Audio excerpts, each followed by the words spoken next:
আসসালামু আলাইকুম। আপনাদের সবাইকে স্বাগতম আমার নতুন ব্লগে।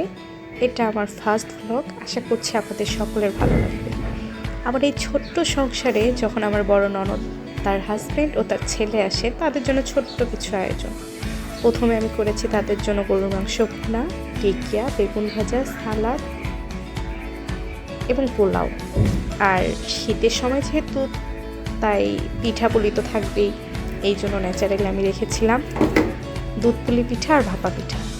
যদিও বা আমার ছোট্ট সংসার সেইভাবে একটা গুছিয়ে উঠতে পারিনি, তাই যতটুকু পেরেছি সাধ্যের মতো তাদের জন্য আয়োজন করেছি। আর এই দুধ পুলি পিঠা মূলত আমি বাজার থেকে চিতই পিঠা কিনে এনে দুধ জাল করে তারপর বানিয়েছি।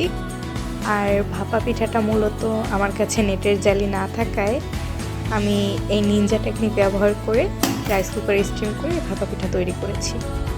আমি চেষ্টা করেছি যতটুকু পারি তাদের জন্য একটু টুকিটাকে আয়োজন করতে।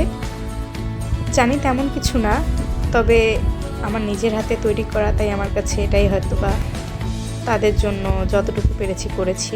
আপনারা সবাই আমাকে সাপোর্ট করবেন, আমার পাশে থাকবেন, আর নতুন ব্লগ আসা পর্যন্ত অপেক্ষায় থাকবেন।